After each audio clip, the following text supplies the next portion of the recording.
Hi అండి, welcome to అనురాగాలు. ఈరోజు మనం very tasty and easy tomato పచ్చి రొయ్యల కూర చూద్దాం. ముందుగా ఒక బాండీలో నూనె పోసుకొని నూనె వేడయ్యాక పోపు దినుసులు, పచ్చిమిర్చి, అలాగే సన్నగా తరిగిన ఉల్లిపాయ ముక్కలు వేసి ఉడికే వరకు తిప్పుతూ వేయించాలి. తర్వాత తగినంత ఉప్పు,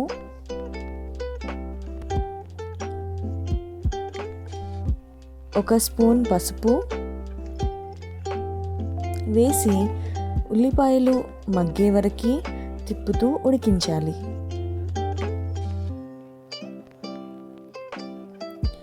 ఉల్లిపాయ బ్రౌన్ కలర్ వచ్చేంత వరకు వేయించాలి. తర్వాత ఒక 2 స్పూన్ల అల్లం వెల్లుల్లి పేస్ట్ వేసి అల్లం వెల్లుల్లి పేస్ట్ పచ్చివాసన పోయే వరకు తిప్పుతూ ఉడికించాలి.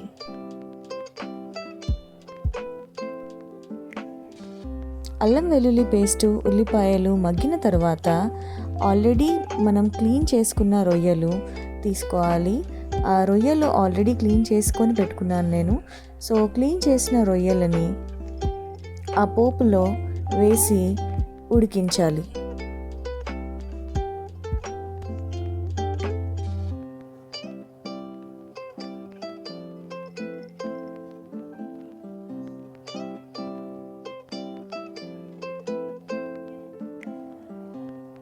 రొయ్యలు వేసిన తర్వాత ఫ్లేమ్ని మీడియం ఫ్లేమ్లో ఉంచి ఒక 10 నిమిషాలు రొయ్యలు పూర్తిగా మగ్గేంత వరకు, లోపలి వరకు ఉడికేంత వరకు మనం మీడియం ఫ్లేమ్లో ఉంచుకొని రొయ్యలని ఉడికించాలి.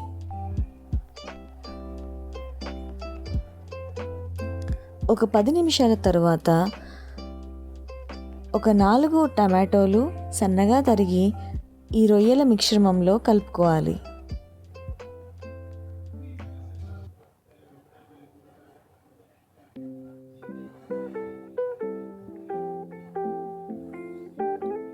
టమాటో వేసిన తర్వాత మరొక 10 నిమిషాలు మీడియం ఫ్లేమ్లో ఉడికించిన తర్వాత తగినంత కారం, నేనైతే 2 స్పూన్లు వేస్తున్నాను, మీ కారానికి తగినంత కారము వేసి కలిపి మరలా ఒక 10 నిమిషాలు మీడియం ఫ్లేమ్లోనే ఉడికించుకోవాలి.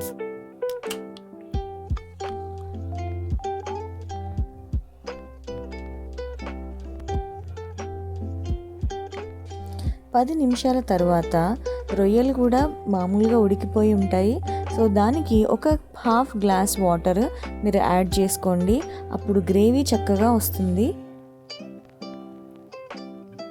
హాఫ్ గ్లాస్ వాటర్ వేసిన తర్వాత మరొక 10 నిమిషాలు మీడియం టు హై ఫ్లేమ్లో ఉంచి ఉడికించిన తర్వాత ఒక స్పూన్ ధనియాలు అలాగే మసాలా పౌడర్ వేయాలి. ధనియాలు మసాలా పౌడర్ వేసిన తర్వాత 5 నిమిషాలకు సన్నగా తరిగిన కొత్తిమీరతో గార్నిష్ చేసుకుంటే వెరీ టేస్టీ అండ్ ఈజీ పచ్చి రొయ్యలు టమాటో కర్రీ రెడీ. ఈ రెసిపీ చాలా టేస్టీగా ఉంటుంది. సో మీరు కూడా ప్లీజ్ ట్రై చేయండి అండ్ ఎంజాయ్ చేయండి. ఈ వీడియో నచ్చితే please share, like and subscribe.